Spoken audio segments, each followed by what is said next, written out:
Alexandra Eala replaces Zheng when has to withdraw due to injury, but fans can now look forward to seeing Alex step in. She's obviously such a... Imagine being 20 years old, ranked 46th in the world, and walking into one of Europe's most historic tennis tournaments not because someone handed you a favor, but because you earned it. No wild card. No backdoor invitation. Just your name moving up an alternate list until an injury opened a door that most players your age only dream about. That is exactly where Alex found herself when the Porsche Tennis Grand Prix in Stuttgart announced she would step into the main draw, replacing the injured Qinwen Jung. And the moment that announcement went live, something bigger than tennis started happening. It always does with her. There is a version of this story where a world number 46 replacing a top 10 player is just a footnote. A procedural update buried in a tournament press release. Tournament swaps a name, updates the draw sheet, moves on. That is how it normally works. But normal stopped applying to Alex a long time ago. Because within hours of that announcement, something was already in motion that the WTA and the Stuttgart organizers were completely unprepared for. Tens of thousands of Filipino fans across 3 continents were refreshing ticket sites, booking flights into Germany, and coordinating logistics the way other people plan vacations. Except this was not a vacation for them. This was a mission.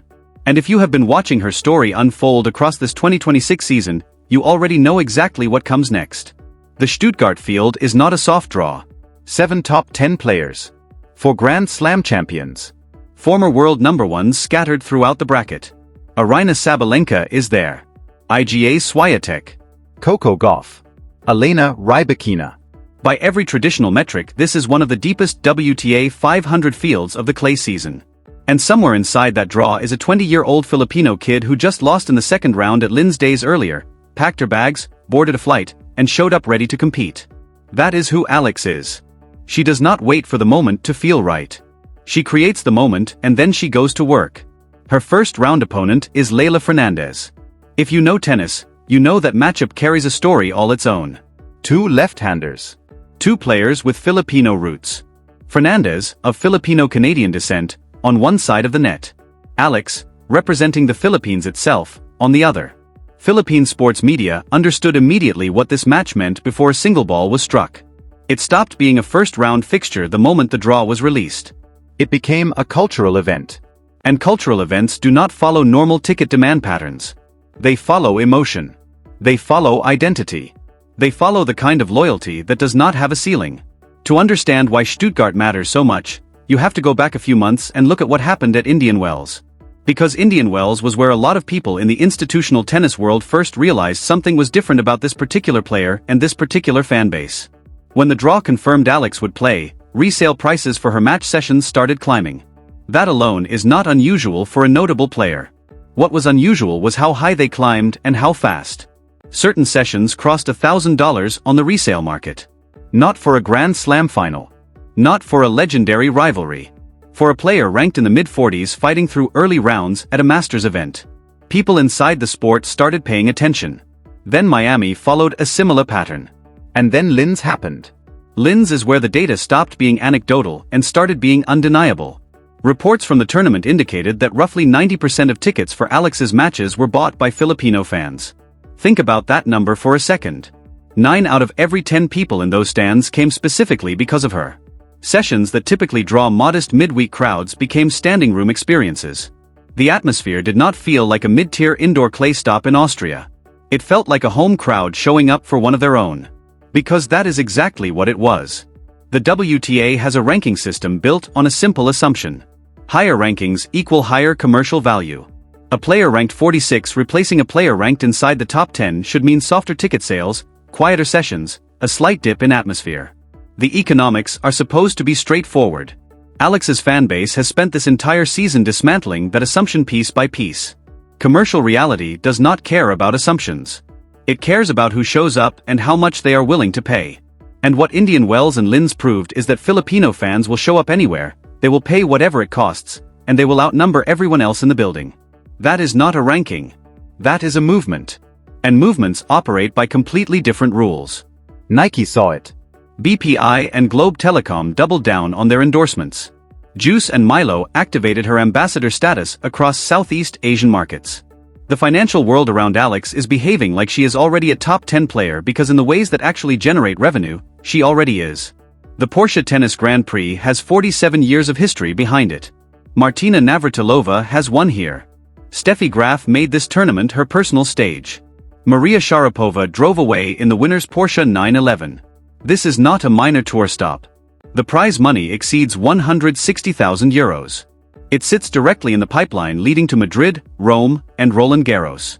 Every serious clay court contender in the world wants to perform well here because the clay season only gets bigger from Stuttgart forward. And right now, inside that prestigious field, a 20-year-old from the Philippines is preparing for a first-round match that her fans have already decided is unmissable. Here is the timeline of how this all came together. Monday, the announcement drops. Alex is in the main draw replacing Jung. Wednesday, the draw is released. Fernandez in round 1. Friday, Stuttgart's opening weekend sessions begin. That is 72 hours between announcement and first ball in play. 72 hours for an entire global fanbase to find out, react, coordinate, and secure access. If Indian Wells and Linz taught organizers anything, it is that 72 hours is more than enough time for what happens next. Ticket sites start moving. Travel plans get made.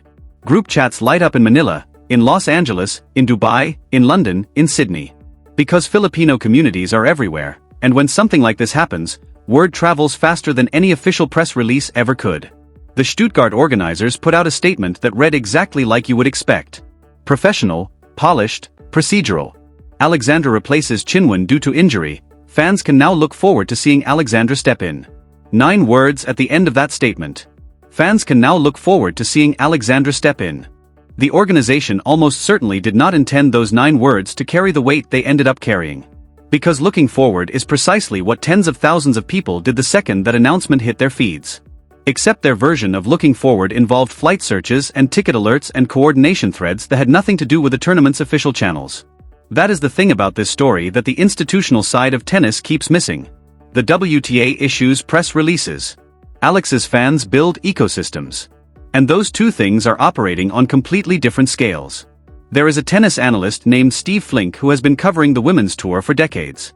His broader observation about emerging players with deep national support changing how tournaments measure star power captures something important here. He was not talking specifically about Stuttgart when he said it. But the idea lands perfectly in this moment. Credentials no longer tell the whole story. Gate receipts do. That shift is uncomfortable for an organization built around ranking systems and seeding structures. Because if gate receipts start mattering as much as rankings when it comes to scheduling decisions and commercial priorities, the entire framework changes. And the WTA is not ready for that conversation yet. They will have to have it eventually. Stuttgart is accelerating that timeline. Now let us talk about the match itself, because it is easy to get lost in the commercial story and forget there is a tennis player in the middle of all of this who still has to go out and compete. Alex lost to Yelena Ostapenko in the second round at Linz. She had her chances. Led in the second set, held opportunities to force a deciding third, and could not close it out. That kind of loss stings differently at the start of a clay swing because clay is unforgiving and momentum matters. She did not post excuses. Did not make noise about the draw or the surface transition or the scheduling. Within 48 hours of that loss, she was on a plane to Stuttgart to prepare. That quiet professionalism is easy to overlook when the fanbase story is so loud. But it matters. Because everything that is built around her commercially, every sold-out session, every ticket price spike, every brand deal, it all traces back to a player who actually competes. Who fights through 3-set battles against higher-ranked opponents. Who does not fold when things get difficult. Who keeps showing up. The flags in the stands multiply event by event because the results justify the belief.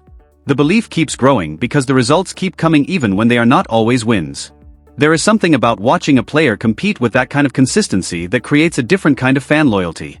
Not just hope, but evidence. Her fans are not chasing potential anymore. They are documenting a trajectory. And that is a completely different energy in the stands. Fernandez is a genuinely difficult first-round opponent. Left-handed serving patterns, experienced on clay, capable of disrupting rhythm in ways that even higher-ranked players have struggled to handle. This is not a soft opener. It is a proper test. And both players carry the expectations of Filipino communities into that match, which adds a layer of emotional complexity that does not show up in any ranking algorithm. Philippine sports media has already framed it as more than tennis. That framing guarantees maximum investment from fans on both sides. Which means the atmosphere inside the Porsche arena for that match is going to be unlike anything a first-round WTA 500 fixture normally produces. Stuttgart is also a moment of broader reckoning for how the tour thinks about market power versus ranking position. The clay season runs from Stuttgart directly through Madrid and Rome and then into Roland Garros at the end of May. 6 weeks of the sport's most important surface. If Alex advances in Stuttgart, the ticket demand question follows her to Madrid. If it follows her to Madrid, it arrives in Rome. And if it arrives in Rome, the French Open draws 6 weeks away and tournament directors across Europe will be watching every single data point coming out of each stop. The WTA's ranking system was designed to measure individual performance over time. It was not designed to measure what happens when a diaspora of tens of millions of people decides that a tennis player represents something larger than sport. It was not designed to handle the reality that a number 46 can generate more commercial activity than a number 10 in certain contexts. It was not designed for Alex. Which means the sport is going to have to figure out how to account for her in frameworks that were not built with her in mind. That is the institutional challenge sitting underneath all of the ticket sales and flag photos and stadium noise. But none of that is Alex's problem to solve.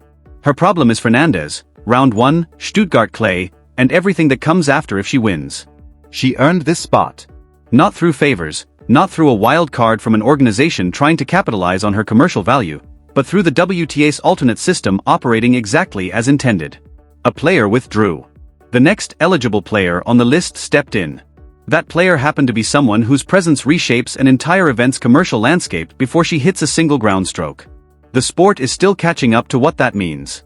The Porsche arena is about to get another lesson in what happens when an entire nation decides to show up. Stuttgart has hosted some of the greatest players in the history of women's tennis. Navratilova, Graf, Sharapova, legends who defined eras. The tournament is not short on historic moments. But there is something unfolding right now in April 2026 that does not fit any of the categories those historic moments created. A 20-year-old ranked 46th in the world is walking into one of the sport's most prestigious clay events and the entire commercial reality of that event is shifting around her before the first serve lands. That does not happen. Except it keeps happening. Every time she enters a draw it happens. Indian Wells learned it. Linz learned it. Stuttgart is next. And after Stuttgart, Madrid is paying attention. Rome is paying attention. Roland Garros is 6 weeks away and the clay season is just beginning. This story is nowhere near its final chapter.